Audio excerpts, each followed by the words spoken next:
Bien, mis amigos, nos acompaña Juan Diego Vázquez, diputado actual de San Miguelito. Su periodo como diputado concluye el próximo 30 de junio, pero líder al mismo tiempo del movimiento de la coalición Vamos, junto a Gabriel Silva, que obtuvo en esta elección un número importante de diputados independientes o de libre postulación. Bienvenido, señor Juan Diego. La primera pregunta que quisiera hacerle, su interpretación del resultado de las elecciones del domingo 5 de mayo, ¿cuál es? Buenos días, Álvaro. Mira, te agradezco por el espacio que me brindas esta mañana. Yo creo que es difícil, ¿no?, interpretar los resultados porque en algún sentido son bastante mixtos, pero yo sí creo que es una muestra de que el sistema político panameño está, como lo hemos venido diciendo por mucho tiempo, está caducado y los representantes o quienes estaban o todavía están junto a mí en la Asamblea representando a los panameños no han estado jugando bien su rol y por eso es que el panameño ha decidido el 5 de mayo por una apuesta política, al menos desde la Asamblea y de muchos gobiernos locales importantes, romper las tradiciones y dar la oportunidad a nuevas personas. Alcaldías históricamente lideradas por el PRD, como Santiago, como David, como San Miguelito, como Arraiján, hoy dan un giro en otra dirección, así como la hace una asamblea, de la que el PRD ha tenido mayoría desde 1994. Hoy la bancada del PRD pasa al tercer lugar como bancada más grande y la primera, de forma inédita e histórica, es una de diputados independientes. Por lo que yo creo que el pueblo ha dicho que quiere cosas distintas, quiere líderes distintos que aprueben leyes distintas y una forma de actuar distinta en miras a lograr lo que lamentablemente no se ha logrado, y es que la gente encuentre soluciones en la clase política y no solamente problemas, discusiones estériles y corrupción.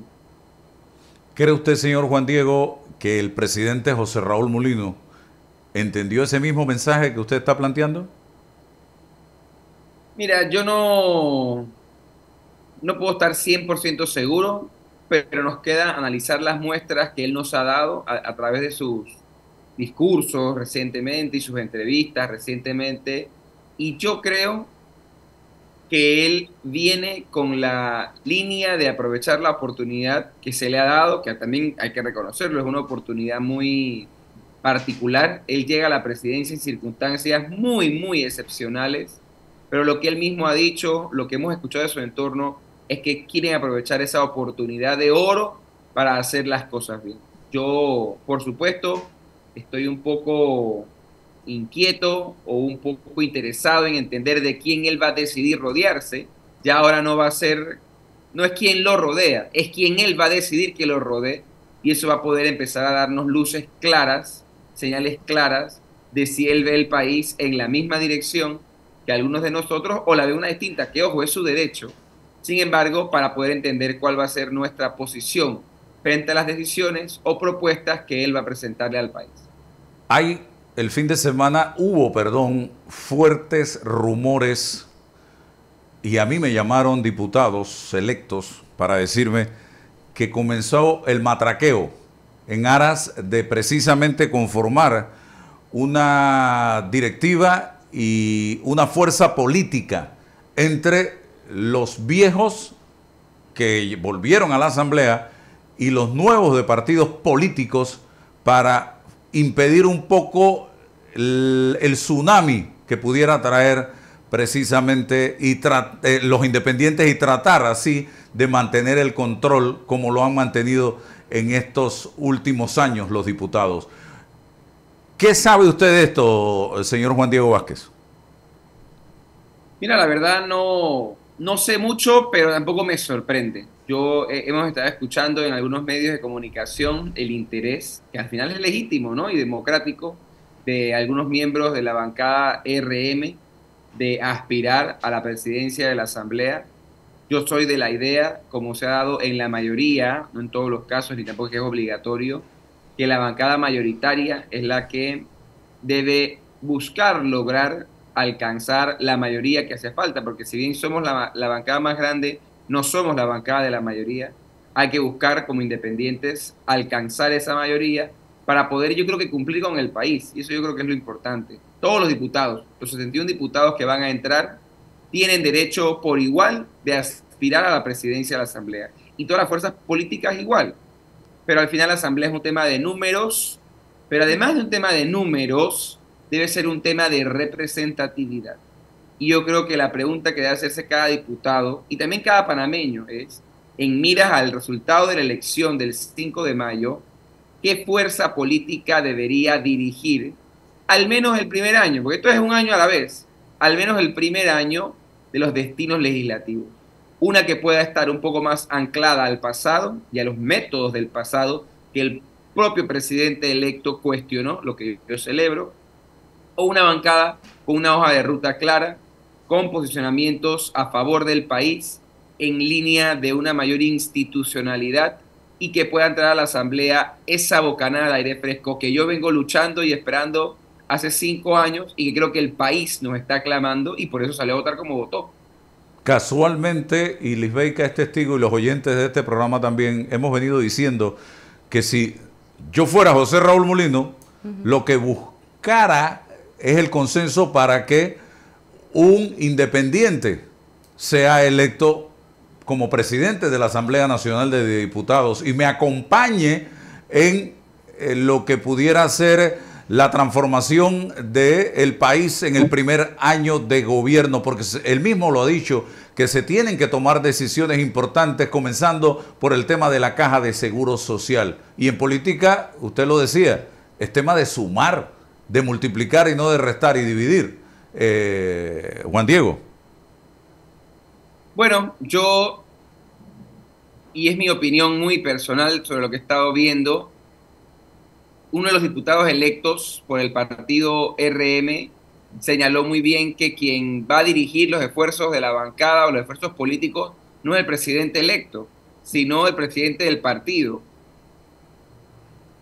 Yo creo que eso debe mandarle una señal clara al presidente electo y al país sobre cuáles son los intereses entonces a los que pueden responder esos diputados. De nuevo, no puedo decir que estoy yo de acuerdo, pero es interés legítimo de cada uno de los diputados decidir a quién responder.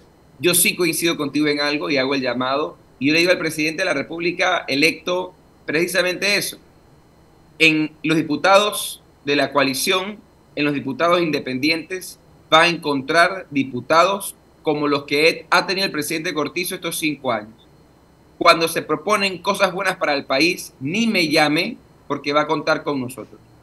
No me ofrezca puestos, no me ofrezca plata, no me ofrezca nombramientos, no me ofrezca partidas, porque lo que sea bueno para el país lo vamos a apoyar, porque creemos en el consenso, creemos en el diálogo y creemos en que el pueblo puso a Nito Cortizo 5 años en el gobierno, como ahora ha decidido poner a José Raúl Mulino, y eso hay que respetarlo, y hay que respetar esa separación de poderes. Lo que no creemos es que sea sano para el país seguir teniendo un ejecutivo preso de diputados que lo que quieren es, para lo bueno y lo malo, que el presidente ande repartiendo nombramientos, ande haciendo favores, ande tomando acciones distintas a las propias de un gobierno serio y que trabaje por el país. Y yo creo que para el presidente electo va a ser fácil distinguir entre ambos grupos de diputados. Licenciado, buenos días. Me gustaría conocer si ya los chicos, los diputados, los candidatos que fueron electos actualmente en la elección pasada, se han reunido con usted, si piensan pues llevar ya una hoja de ruta establecida a partir del 1 de julio. ¿Cuáles son las expectativas que podemos tener en torno a las primeras acciones o los primeros pasos de esta bancada en la Asamblea Nacional? Lo que le puedo adelantar muy respetuosamente es que los diputados están pronto a reunirse y tanto usted como todo el país va a ver no solamente el contenido de esa reunión, sino los primeros mensajes que esa bancada va a expresarle al país, porque quieren, me parece a mí, de forma muy categórica y clara, enviar el mensaje al país de a qué han llegado estos diputados y qué esperan lograr estos 5 años. Juan Diego, ¿qué impidió que la coalición Vamos respaldar una candidatura presidencial, ¿ninguno de los candidatos cumplía realmente con sus expectativas? No, Álvaro, yo creo que lo primero es recordar, ¿no? Ese día que nos levantamos en el Parque Urracá y que lanzamos un reto al país y a los ciudadanos del país a participar en política, lo hicimos pensando en aspirar a cargos de diputados, gobiernos locales, asamblea, junta comunal y municipio. No estábamos pensando en la presidencia de la República. Incluso estábamos dando por fuera algunas alcaldías complicadas que el país tiene, grandes, como la ciudad de Capital y otras.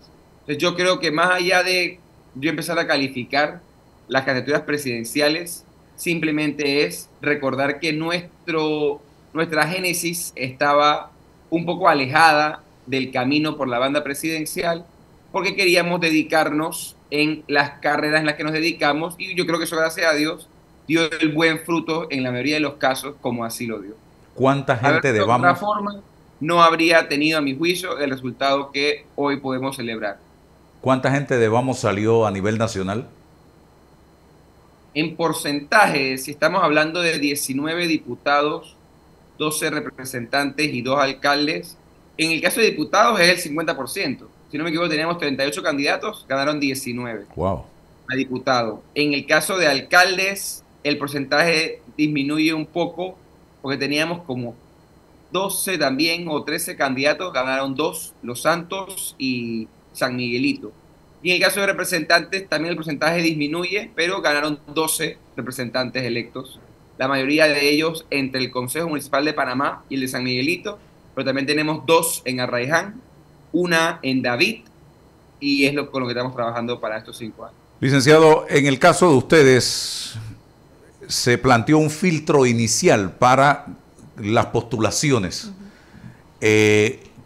Hoy tienen la bancada más grande dentro de la Asamblea Nacional. ¿Cómo lograr la cohesión de estos 19 diputados durante estos 5 años frente a las tentaciones del diablo que hay dentro de la Asamblea Nacional? ¿Cómo van a lograr ustedes esa cohesión? Esa es una muy buena pregunta, y yo creo que, y eso es bueno explicarlo, porque en parte responde tu pregunta anterior sobre por qué no hicimos determinados caminos y sí hicimos otros. Cuando yo llegué a la Asamblea, Álvaro, que me encontré con Gabriel, con Edison, con Raúl, con Adán, nosotros no veníamos trabajando en equipo desde la campaña, porque éramos candidatos que estaba cada uno por su lado. Incluso, por ejemplo, Edison y Raúl compitieron, pero ambos ganaron. Tuvimos que llegar a conocernos, a respetarnos, a confiar el uno en el otro, a entender cuál era la agenda legislativa y la personalidad de cada uno. Eso dificultó en muchos momentos, sobre todo por supuesto al inicio tal vez, en momentos difíciles, el trabajo en equipo para esa cohesión de la que tú hablas. Ahora, el plan de la coalición era precisamente minimizar ese tiempo de cohesión, minimizar ese vamos a conocernos, entender una hoja de ruta, porque ya la coalición viene con una hoja de ruta construida por ellos mismos, entre ellos mismos. Entonces ya saben cuáles son las propuestas que van a tener que llevar adelante, porque son las que acordaron hace años. Ya saben quiénes son, conocen sus personalidades, ya sabrán entre ellos con quiénes se llevan mejor y con quiénes tal vez no tanto, lo que es normal en democracia entre seres humanos. Entonces yo creo que el equipo llega de salida más consolidado de lo que llegó esta bancada. Tú ya hablas de otra cosa, son los retos de mantener esa consolidación a pesar de los intentos que puede haber de otros diputados, como lo vimos nosotros, que yo espero que no sea el caso, de miembros del propio gobierno, etcétera. Y eso va a tomar que cada uno de ellos reasuma y ratifique los compromisos con el país que adquirieron al firmar los compromisos Vamos, y entendiendo que salieron electos no para caer en los mismos escenarios de diputados anteriores, sino para poder transformar el paradigma político. Y yo creo que ellos van en esa dirección. Juan Diego, ya todos estamos claros, y siempre lo hemos estado, que Mulino no es Martinelli y que Martinelli no es Mulino. Y se reafirma con el discurso en la proclamación del jueves de la semana pasada, cuando mucha gente quedó llena de esperanza luego de escuchar el planteamiento del señor Mulino para este país. ¿Qué esperan ustedes del nuevo gobierno presidido precisamente por José Raúl Mulino? Y si usted ve en el camino diferencias, choque de trenes entre ambos. ¿Entre nosotros y el presidente o no, el presidente? Entre los dos, el Martinelli y Mulino y Martinelli. Mire, yo espero del presidente lo que esperaba del presidente Cortizo y lo que espero de cualquier persona que llegue a esa silla, ya sea que cuente o no con mi apoyo, mi voto o mi respaldo. Y es que lleguen a hacer las cosas bien, que entiendan con claridad la cantidad enorme de problemas que el país enfrenta y que vea cómo crea un haz de voluntades, un concierto de opiniones para poder encontrar las mejores soluciones para el país. Eso es parte de lo que el presidente señaló en su discurso y es lo que yo espero ver a partir del 1 de julio. Y también espero, por supuesto, un presidente que, a diferencia de lo que hemos tenido en el pasado, sea respetuoso del diseño constitucional y que vean nosotros aliados para hacer las cosas bien y, por supuesto, tal vez freno para cuando se intenten hacer las cosas mal o quienes puedan advertirle, oiga, presidente, tal vez no es por allí el camino. Analice bien lo que va a hacer. Y que en vez del presidente Cortizo, mire, yo analizaba algo en estos días. El presidente Mulino, claro, en condiciones muy distintas a las que hemos visto 5 años, pero el presidente Mulino nos ha mencionado mucho más de lo que el presidente Cortizo alguna vez quiso hacerlo. Y yo creo que ahí ya uno se lleva algunas señales, yo quiero decir, prospectivas de cómo un presidente lo ve a uno. El presidente Cortizo nos invisibilizó. Nunca quiso, ni para bien ni para mal, establecer un contacto que tomase en cuenta nuestra opinión para poder él al menos nutrirse más antes de decidir algo. El presidente Mulino yo creo que sí tiene claro, y de nuevo lo entiendo por el tema también de los números en la Asamblea, que ahora nuestra opinión es determinante o puede ser determinante para poder llevar a cabo un país en paz y un país en el que hablemos de soluciones y no de problemas.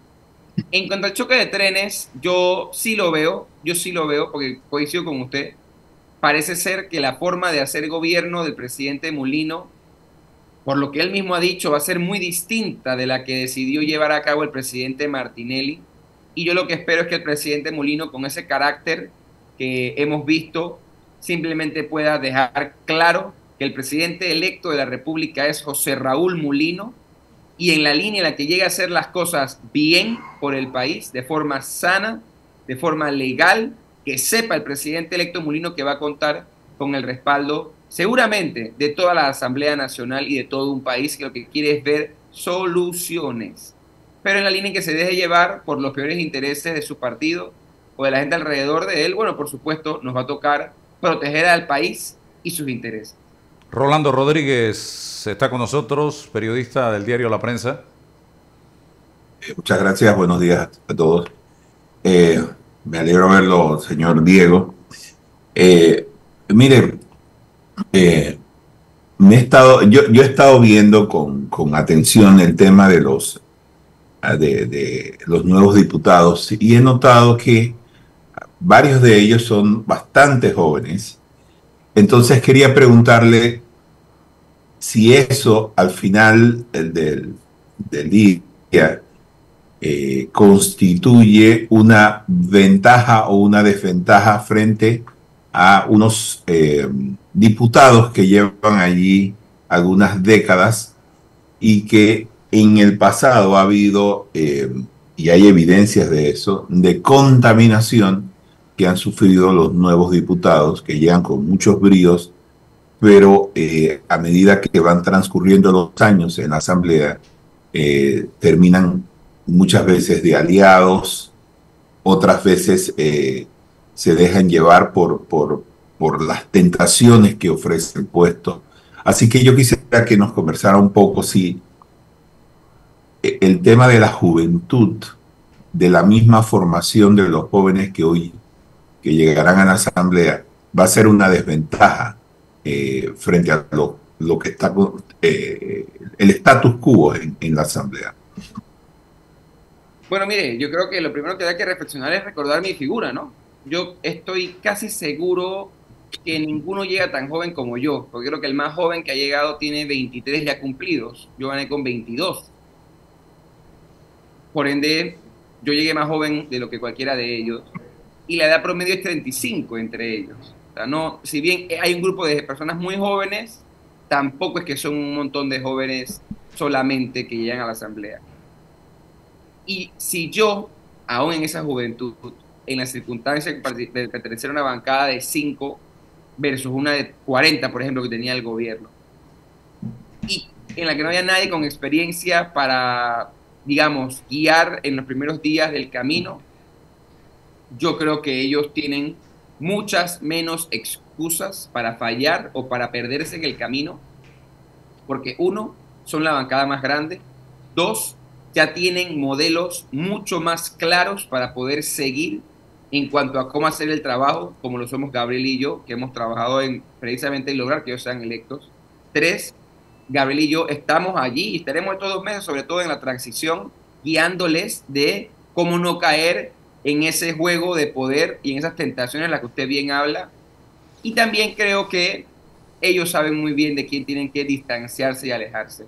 Y son estos cuantos, yo llamaría pillos, para no ser tan duro tampoco, que se mantienen, o algunos que regresan a la asamblea y que no quieren lo mejor para el país. Y yo confío que la juventud no va a ser excusa. Yo creo que al final, y esa ha sido mi posición siempre, yo conozco jóvenes, como tal vez yo mismo, que no nos dejamos llevar fácilmente, y conozco gente muy mayor, adultos mayores, que no tienen ni una pizca de carácter ni de personalidad y que son llevados fácilmente a la corrupción. Y lo digo desde lo que he visto en la asamblea, no solamente de mi opinión hacia afuera. Así que yo no creo que la edad sea determinante, sino la personalidad y el carácter que ellos tengan y su compromiso con el país. Y usted está claro, Juan Diego, que los ojos de la población no van a estar puestos ni en Vinicio, ni en Pineda, ni en Crispiano, sino en esa camada de jóvenes diputados que llegarán el 1 de julio a la asamblea y que se va a demandar de parte de la población panameña a los 19 diputados de Vamos que sean la voz del pueblo panameño. ¿Estamos claros en eso? Sí, claro, yo creo que ellos están claros y yo no esperaría menos, porque al final, y es lo que quiero decirle, Álvaro, nosotros hemos podido ser en gran medida esa voz siendo unos cuantos.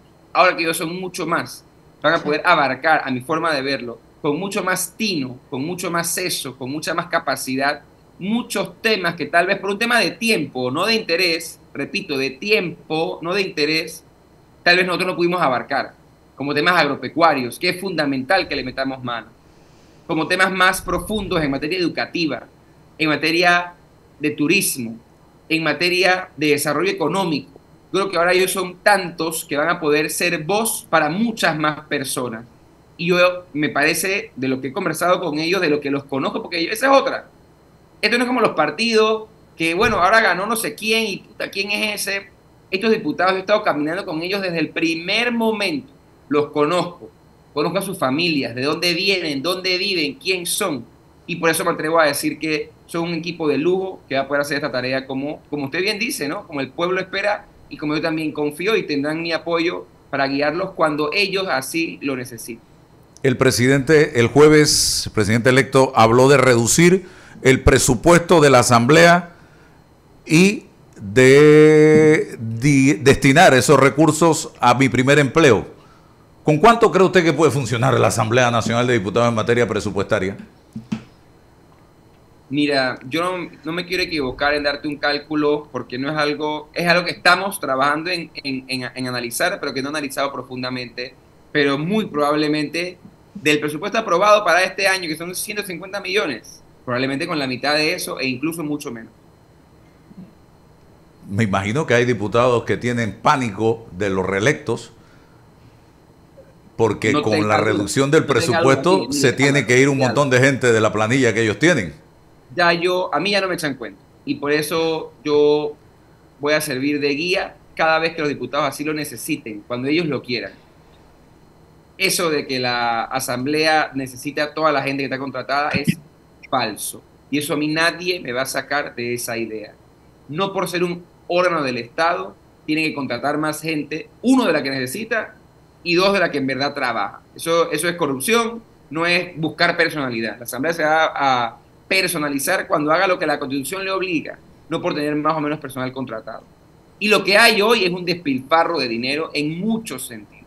O sea que yo claro que creo que si hay alguna intención, de nuevo, olvidándonos lo que estoy hablando, que puede ser legítima esa decisión de algunos diputados de ponerse de acuerdo en trabajar en equipo, de esos que están religiéndose o de los que regresan, es única y exclusivamente para salvaguardar estos intereses corruptos, clientelistas, que en la Asamblea hoy aseguran. No tenga la menor duda.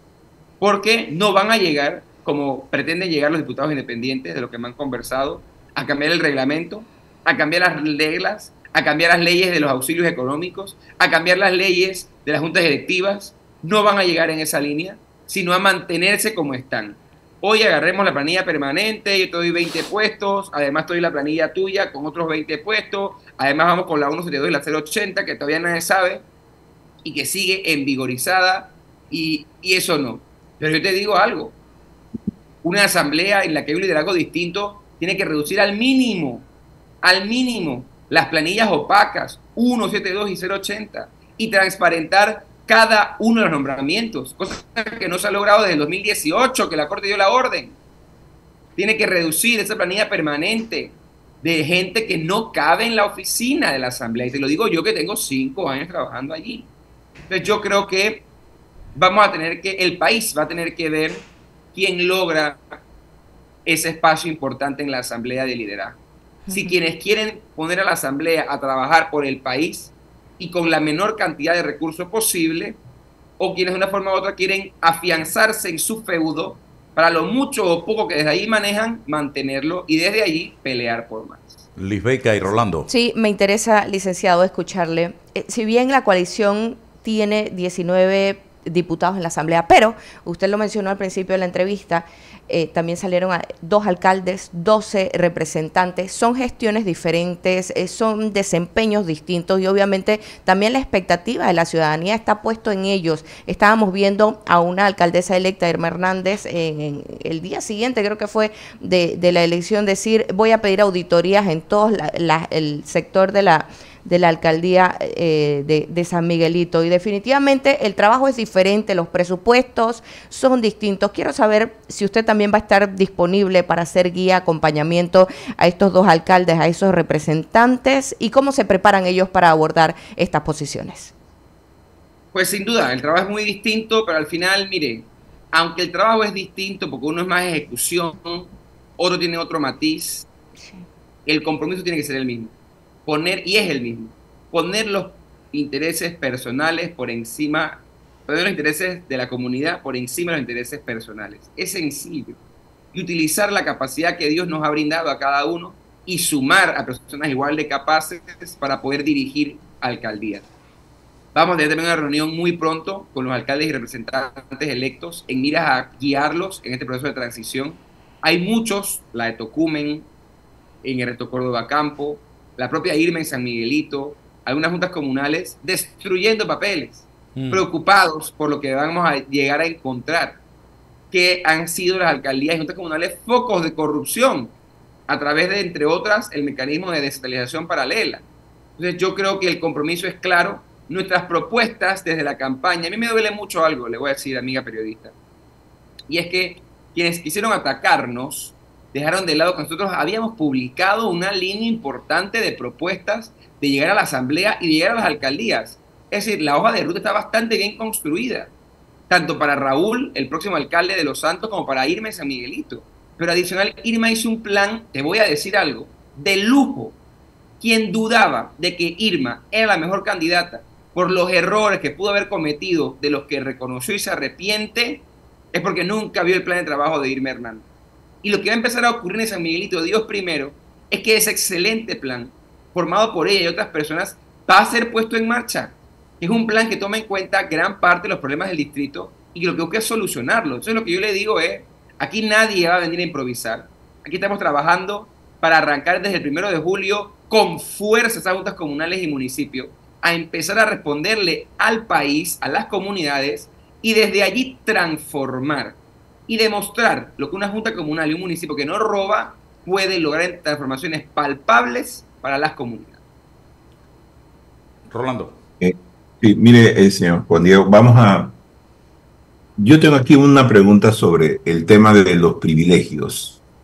Eh, Se requerirán reformas porque los diputados están, o sea, a lo largo de los años han acumulado una serie de privilegios que yo creo que esto va en contra del mismo espíritu de la elección. La gente piensa que van a esos cargos a tener privilegios cuando en realidad la gente espera de ellos austeridad, que pongan un ejemplo.